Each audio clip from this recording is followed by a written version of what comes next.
준식의 아내를 엄숙히 보자. 나의 딸과 같이 엄숙히. 선생님, 미안하지만 저희 집에 좀 가봐주세요. 제 아버지로 알고 이런 염치 없는 때를 씁니다. 아버지로 알고.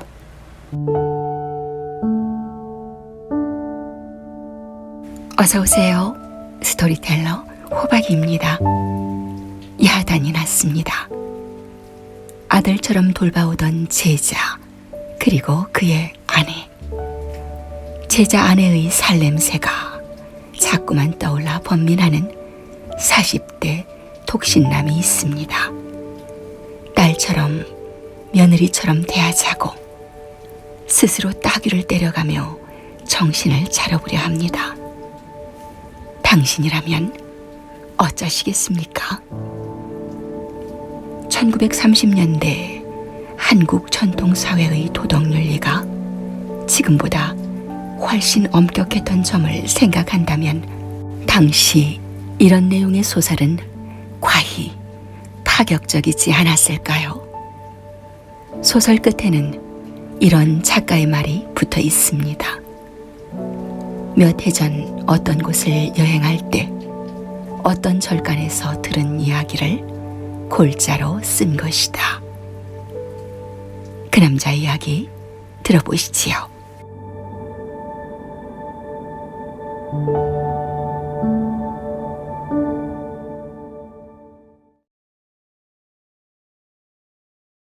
최 선생, 김동인.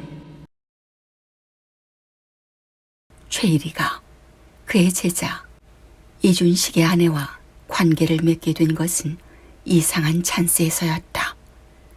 일이는 어떤 보통학교의 훈도였다. 준식이는 그 보통학교 출신이었다. 사람됨이 고지식하고 고지식하니 많지 또한 인정 깊은 일이는 준식이가 재학 시부터 준식이를 퍽 사랑하였다. 그 사랑하는 까닭은 공부를 잘 한다든가 재주가 있다든가 하는 것이 아니요. 준식이는 천혜의 고아로서 돌봐줄 사람이 없으니 자기가 사랑한다 하는 것이었다. 준식이는 이 스승 아래서 보통 학교를 끝냈다. 고등 보통도 1위의 원조로서 3학년까지 다녔다. 그러다가 차차 자기 철이 들면서 공부보다도 취직이 더 큰일임을 이해하게 되자 어떤 인쇄회사의 직공의 자리를 얻으면서 공부를 중지하였다. 전매국의 여공으로 있던 지금 아내와 논이 맞아서 부부가 되었다. 이리하여 준식이는 가정생활을 하면서는 직접적으로는 1위의 원조를 벗어났다 하나 역시 1위는 게으르지 않고 준식이의 생활을 돌봐주며 틈틈이 물질상의 원조도 해주었다. 그러다가 얼마 전에 준식이가 그 인쇄공장에서 해직이 된 이래로는 생활비의 대부분은 1위에게서 나왔다. 준식이가 청하는 바는 아니었으나 1위는 기회를 보아서 늘 원조하곤 하였다. 원조할 의무가 있는 것 같이 생각되어서였다. 말하자면 1위와 준식이는 사제의 관계라기보다도 서로 감춤없는 가까운 친구 혹은 친척 관계와 같았다. 따라서 준식이의 아내는 1위의 눈으로는 딸이나 조카 며느리쯤으로 보이는 사랑스러운 여인이었다. 자기 앞에서 응석을 부리고 어리광을 부릴지라도 관대한 웃음으로써 그것을 굽어보아야 할 자기의 지위였다. 그러던 것이 어찌어찌하여 1위와 준식의 아내 사이에 기괴한 육체적 결합까지 맺어지게 되었다.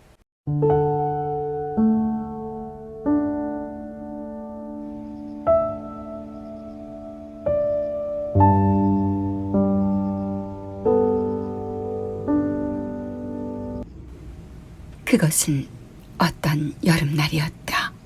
집이라는 명사를 붙이기에는 너무도 참혹한 준식의 오막살이를 이리가 찾아간 것은 무더운 여름날 공기가 온 천지를 녹여낼 듯이 쌀만에는 오후 4시쯤이었다.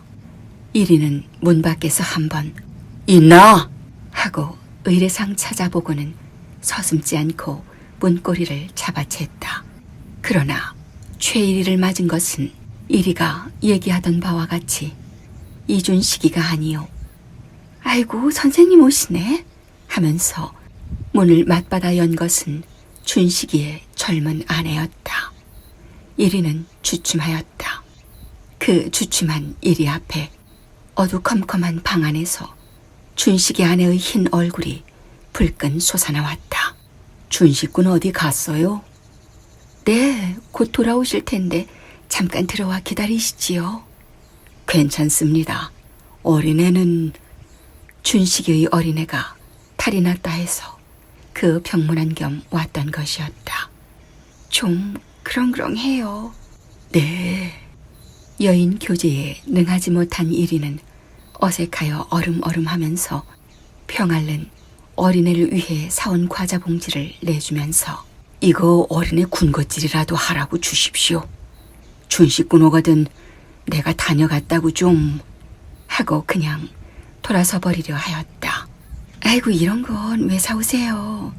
곧 돌아오실 텐데 잠깐 들어오시지요. 유난히도 고음의 주인인 이 여인의 목소리는 이리의 귀에 쨍쨍 울렸다. 뭐 또 오지요? 시야의 한편 끝으로 준식 아내의 흰 얼굴을 걸핏 보면서 이리는 황황히 돌아섰다. 길모퉁이를 돌아서다가 이리가 뜻없이 돌아볼 때 준식 아내의 흰 얼굴이 그냥 오막살이 문에서 자기를 바래주고 있었다. 아직껏 무관심하게 보아오던 준식의 아내였다. 그만했으면 이쁘거니 애교도 있거니 그러나 내 생활 감정과는 아무 관련이 없는 사람이거니 이만치 보아오던 여인이었다. 그러나 이날의 이 우연한 대면은 이리의 머리에 꽤 깊이 새겨졌다. 어두컴컴한 방 안에서 쑥 솟아나오던 준식 아내의 흰 얼굴이 성가시게도 눈앞에 어릿거려서 이리는 그날 밤 자리에서 몇 번을 스스로 혀를 찼다. 사랑하는 친구요 후배인 준식의 아내면 자기에게도 당연히 며느리나 혹은 조카 딸과 같이 사랑스러울 사람이다. 그러나 그보다는 좀 다른 기괴한 감정의 움직임 때문에 비교적 도덕률이 강한 이리는 자기 마음에 채찍을 가하곤 하였다. 나이로 보아도 자기는 벌써 40이 지난 중년이요.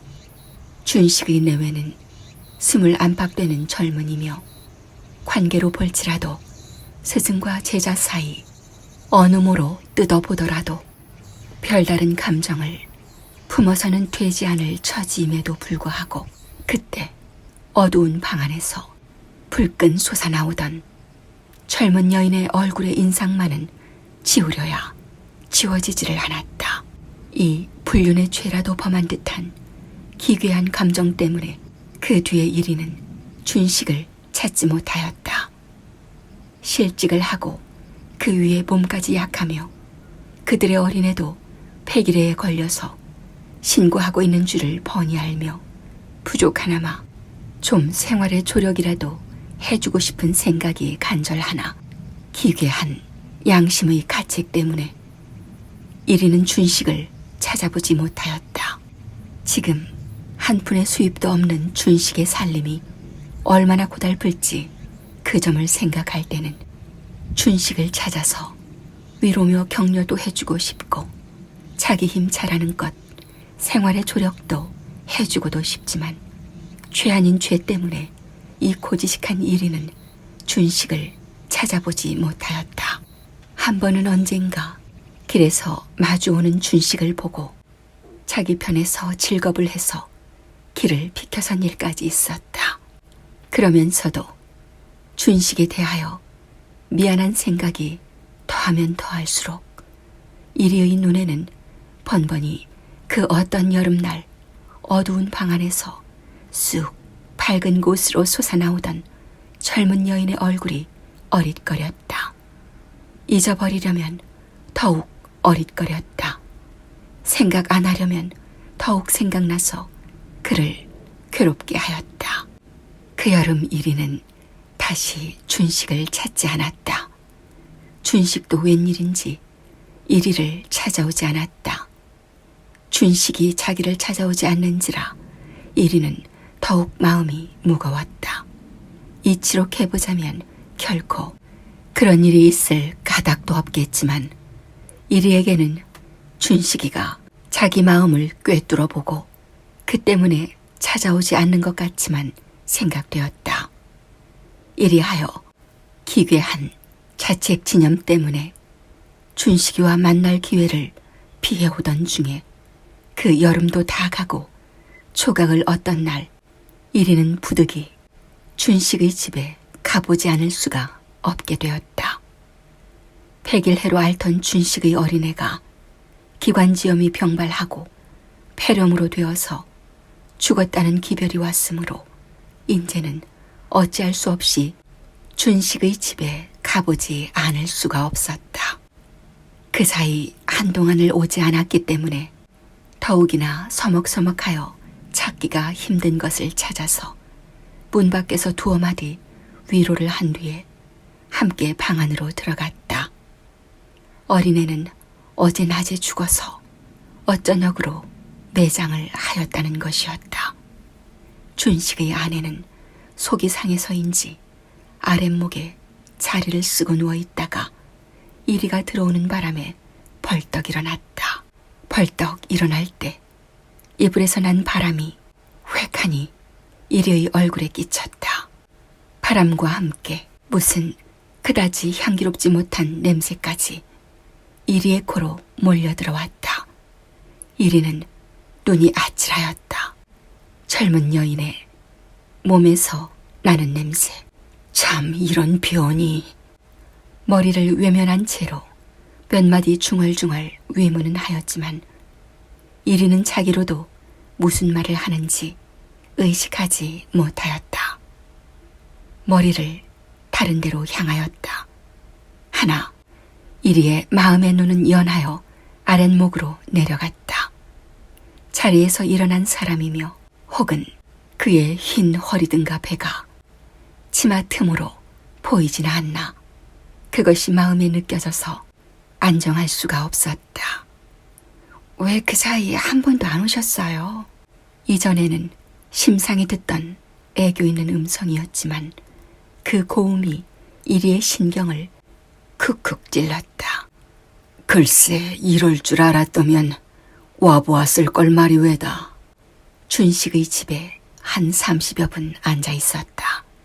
그러나 이리는 자기 마음이 너무도 어지럽기 때문에 당연히 할 위문조차 변변히 하지 못하였다. 좁은 방 안 젊은 여인이 두르고 앉아있는 이불 틈에서 무슨 냄새가 나는 듯하여 그것 때문에 이리의 신경은 다른 데로 갈 틈이 없었다. 한 30분 앉아있다가 자기 사관으로 돌아가려고 일어날 때 이리는 분명히 보았다고 생각하였다. 몸을 일으키는 기회에 한순간 걸핏 눈을 준식의 아내에게 던졌던 이리는 그 순간 준식 아내의 허리 혹은 배쯤에서 유백색의 피부를 분명히 보았다고 생각하였다. 그날 밤 이리는 몹시도 흥분하였다.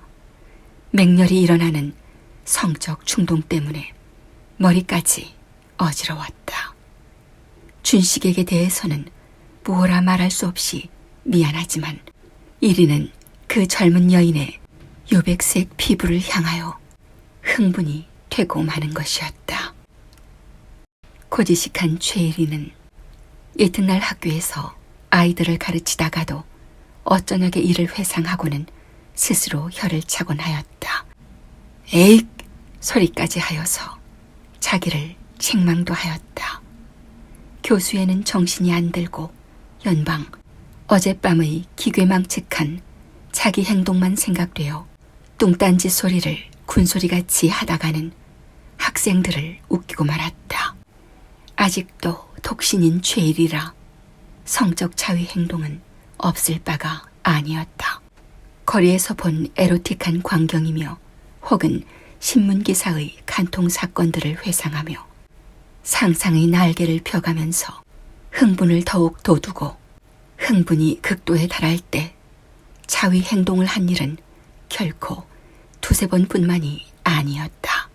그러나 어젯밤의 사건은 상대자가 자기의 딸이라 하여도 좋을 만한 준식의 아내라는 점에서 그의 마음을 괴롭게 하였고 그의 양심을 아프게 하였다. 진실로 용서할 수 없는 불륜의 죄를 범한 것 같이 생각되어 그리로만 마음이 쏠려서 학과에는 정신을 둘 수가 없었다. 배나 허리나 넓적다리가 펼 까닭이 없다. 옷을 입고 이불까지 둘렀는데 어떻게 그런 곳이 별까? 헛눈이다. 기로다. 배나 허리나 혹은 그보다 더한 곳을 보았더라도 거기다가 흥분을 느낀 자기의 죄악을 무엇으로 벌하랴. 불쾌한 하루. 다시 이제 준식의 아내를 만날 기회가 있거든 마치 딸과 같이 흠없이 대접해 주리라. 준식은 아들로 알리라. 다시는 결코 준식의 아내를 여인으로 보지는 않으리라. 이리는 이런 결심을 단단히 하였다.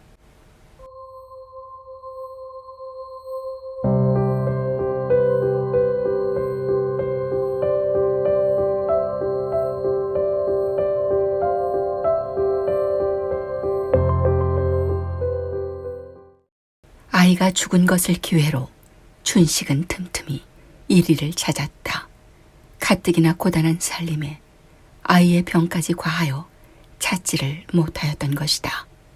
이리는 준식이가 오면 할 수 있는 대로 쾌활한 양을 보여주곤 하였다. 자기 죄악을 감추기 위하여, 그리고 겸해서 준식과의 사이를 더욱 흠없이 하기 위하여. 여보게. 네. 자네 부인 잘 계신가? 네. 이 말이 처음에는 듣기가 매우 거북하였다. 그러나 이리는 준식이가 오면 애써 이 말을 묻곤 하였다. 어느 때에는 2번, 3번 물은 일까지 있었다. 준식에게 이 말을 물어서 자기가 준식의 아내를 단지 사랑하는 며느리같이 안다는 것을 나타내려고 꽤 애를 썼다. 음식은 잘 자시나? 또 어린애 없나? 매우 쓸쓸해 하시겠군 그려. 필요 이상 이런 말을 횡설수설해서 자기가 별다른 생각을 품지 않았다는 점을 애써 나타내려 하였다. 준식이가 자기의 아내까지 데리고 이리의 사관을 찾아오는 때도 있었다. 그런 때에도 이리는 무관심한 태도로 대했다. 준식의 아내가 아무 흠도 없는 윗사람으로 대접해주는 것이 좀 쓸쓸하면서도 기뻤다.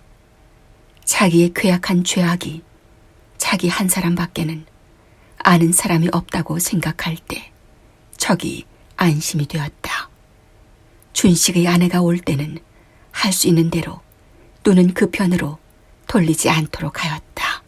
온갖 죄악은 눈에서 생기느니 다시 잘 보지만 않으면 이전과 같은 불륜한 생각은 다시 생기지 않으려니 이렇게 믿었다.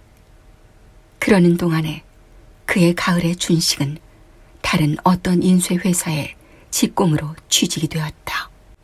취직이 되면서는 놀 때와 같이 빈번히 이리를 찾지를 못하였다. 아침 8시부터 저녁 6시까지 공장에서 일을 해야 하는 준식은 이리를 찾을 시간이 없었다. 결국 이것이 이리에게는 무지에서 해방을 당한 것 같이 시원하였다. 준식이 오면 아무리 흠없이 놀다 간다 할지라도 고지식한 이리에게는 양심상 얼마간 괴로웠다. 준식이 아내까지 데리고 오면 이리는 자기의 허심을 보이느라고 무척 애를 쓰지 않으면 안 된다. 이런 귀찮은 의무에서 인제는 해방이 된 것이었다. 때때로 신문 사회면이나 지방면에서 몹시 성적으로 자극시키는 기사를 보고 그 때문에 흥분되어 기괴한 행동을 시작하다가도 문득 준식 아내의 일이 생각나면 즉시로 성욕이 죽어버리는 것이었다. 그리고 그런 행동을 시작하려 할 때마다 물건에 따르는 그림자와 같이 준식 아내의 일이 생각나곤 하는 것이었다. 준식의 아내를 엄숙히 보자. 나의 딸과 같이 엄숙히 보자. 이렇게 생각도 하고 이렇게 보려고 애도 꽤 썼다. 그런 엄숙히 보려는 한편에는 엄숙하지 못한 생각이 반드시 따라서 그를 성가시게 하고 그의 얼굴을 붉어지게 하였다. 여인 교제라는 것을 할 줄을 모르기 때문에 여인 친구가 없는 이리에게는 준식의 아내는 유일한 아는 여인이었다. 더구나 스스로 그렇지 않기를 바랐지만 성적으로 그를 충동한 유일한 여인이었다. 이리가 다른 일로 다른 여인을 생각하다가도 그의 생각이 조금이라도 성적 방면으로 뻗으면 반드시 준식 아내가 그의 마음에 불끈 솟아오르는 것이었다. 그럴 때마다 스스로 자기 마음에 따귀를 갈기고는 하지만 그가 이 생각을 피하려면 더욱 그를 성가시게 하곤 하였다.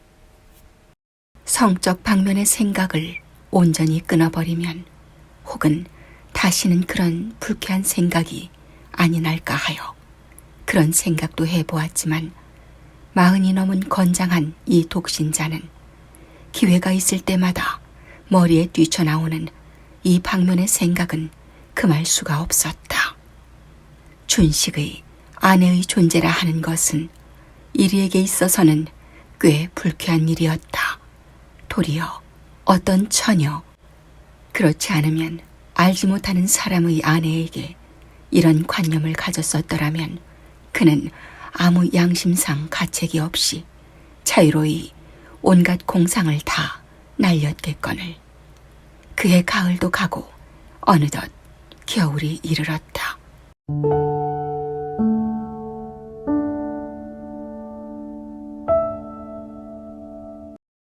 준식은 취직을 한 이래로는 꽤 바쁜지 한 번도 이리를 찾아오지 않았다.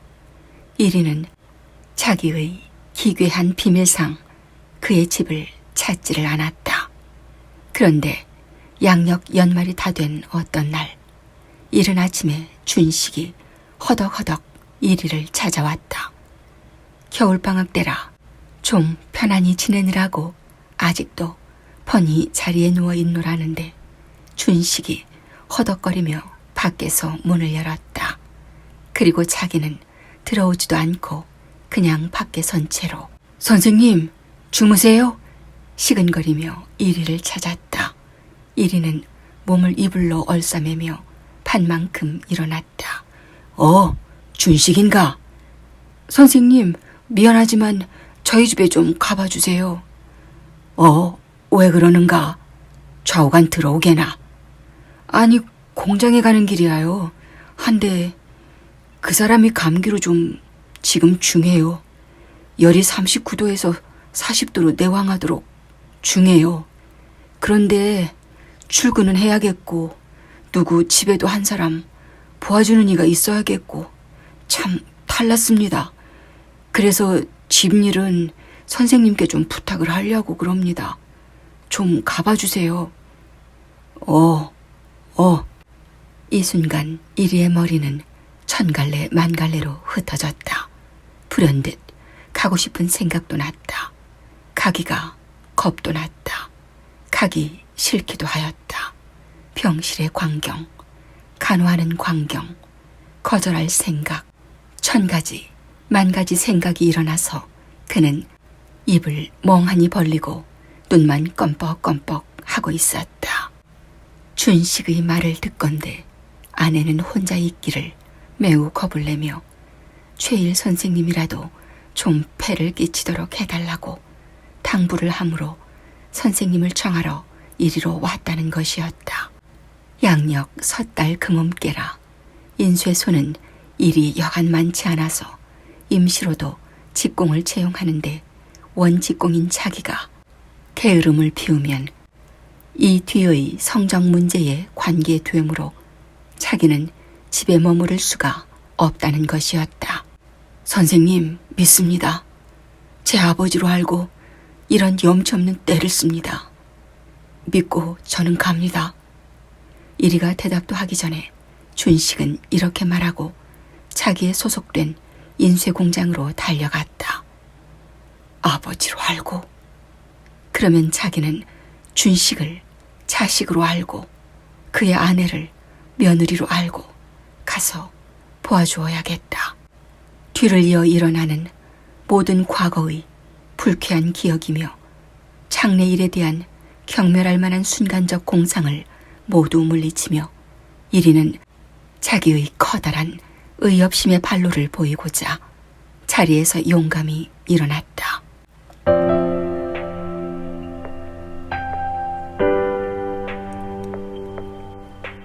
열기 때문에 벌겋게 된 얼굴, 그 가운데 또한 열기 때문에 미칠 듯이 번득이는 눈. 아이고 선생님, 아유. 이리가 들어서는 순간 준식의 아내는 몹시도 기다렸던 듯이 윗목으로 몸을 돌이켜 누우며 인사와 신음을 겸하여 하였다. 그가 돌아 누울 때 너울 속에서는 뜨거운 김이 획하니 이리의 얼굴로 몰려왔다. 거기에서 지난 가을 맡은 그 기막힌 냄새를 다시 맡은 이리는 아득해지려는 정신을 수습하며 방바닥을 내려다보면서 어떠시오? 하고 인사를 하였다. 아이고 선생님, 미안합니다. 열에 들뜬 얼굴에 미소를 나타내며 여인은 이렇게 말하며 이불 속에 있던 팔을 꺼내 제 이마에 얹었다. 그때였다. 이리는 보지 못할 것, 보아서는 안 될 것을 보았다. 이불이 펄떡하는 순간 그 틈으로 저고리와 치마만 입은 듯한 젊은 여인의 흰 젖가슴과 흰 허리와 흰 배의 일부를 보았다. 냄새는 또 한 번 획 이리의 얼굴에 얹혔다.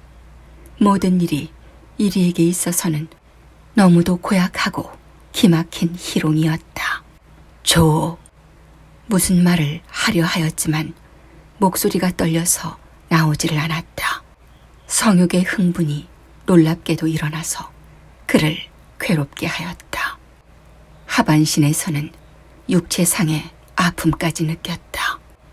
딸처럼 보고 친절히 간호해 주려던 의협심은 어디론가 사라져 없어지고 강렬히 일어나는 성욕과 그 때문에 생기는 양심의 가책 때문에 이리는 어쩔 줄을 모르고 희번덕거렸다.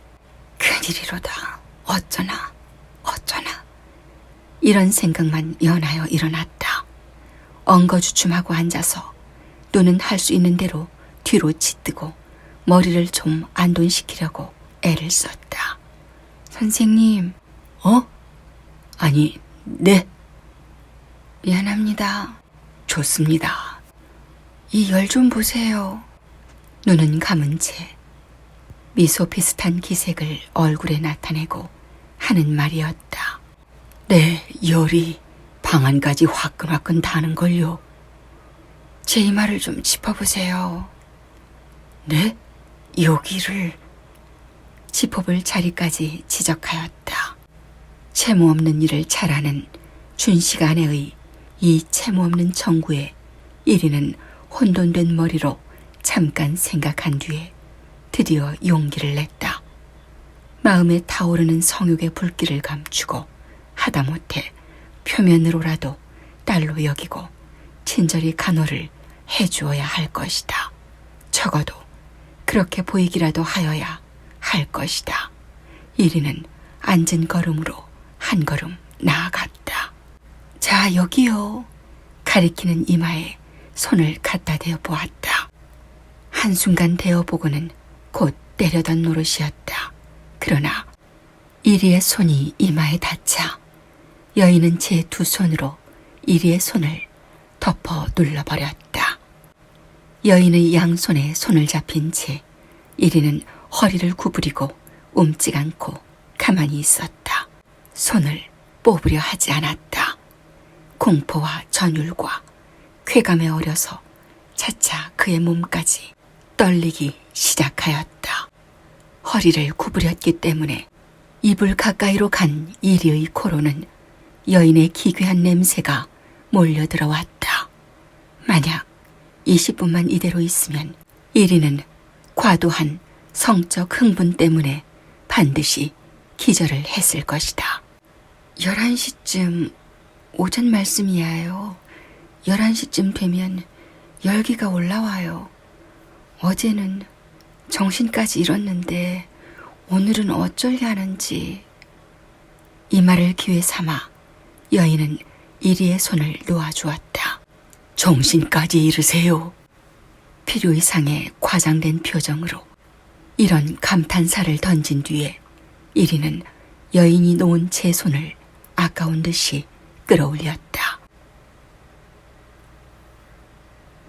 여인은 잠이 들었다. 열기 때문에 힘없는 신음을 연하여 바라며 잠이 들었다. 11시 거의 되어 여인은 눈을 번쩍 떴다. 희번덕 주위를 살폈다. 그런 뒤에는 무엇을 찾는 듯이 손을 내어 휘저었다. 그리고 발로는 이불을 차 던졌다. 이리는 뛰어내려가서 여인의 벗어버린 이불을 씌워주었다. 눈을 꽉 감고 숨을 헐떡이며 그때 중얼중얼 여인이 무슨 말을 하였다. 네? 마코캅은 이렇게 붙여요. 네? 이렇게.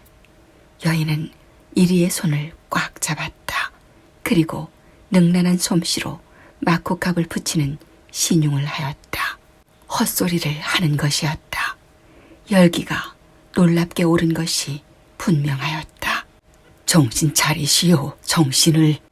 작년 여름에는 이렇게 안 덥더니. 정신을 차려요. 여인은 두 팔을 높이 들었다. 들었다가 그 팔로 갑자기 이리의 목을 얼싸 안았다. 그런 뒤에는 연하여 알지 못할 소리를 하며 팔을 차차 당겼다. 이리는 몸을 와들와들 떨면서 여인의 팔에 끌려 여인의 이불 안으로 들어갔다. 이리가 제 이성을 회복한 때 이리는 이불 곁에 웅크리고 앉아 있었고 여인은 과도한 열기와 피로 때문에 곤히 잠이 든 때였다. 이리는 어쩔 바를 몰랐다. 인제는 36개 주랭랑밖에는 수가 없다 하고 여인이 잠든 것을 다행히 여기고 모자를 쓰고 소리나지 않게 문을 열고 그 집을 피해 나왔다. 그 집을 피해 나온 이리는 그 뒤 어디서 어떻게 돌아다녔는지 자기로도 알지 못하였다.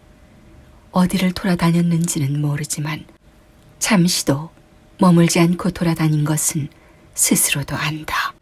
그리고 그의 머리에 깊이 박혀서 그로 하여금 한순간도 안접하지를 못하게 한 한 가지의 생각은 자기는 천륜에 벗어난 짓을 한 놈이라는 생각이었다.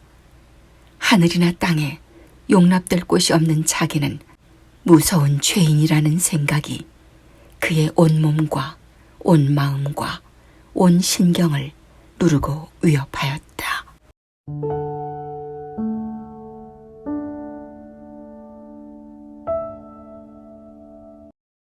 그로부터 얼마 뒤 놀랍게도 조취한 최일이는 모양이 자그마한 보따리를 하나 들고 영남 어떤 절간에 나타났다.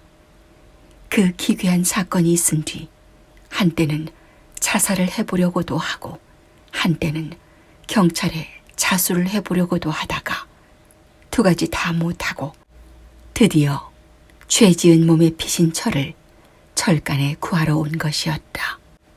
자기가 지은 죄를 씻기 겸하여 또한 움직이기 쉬운 자기의 마음을 굳게 잡아보기 위하여 인간 고행의 길을 떠나고자. 이 인간 고행의 길을 떠난 최일이가 장차 그가 얘기했던 목적을 달성할지 어떨지는 세월이라는 거인만이 증명할 것이다.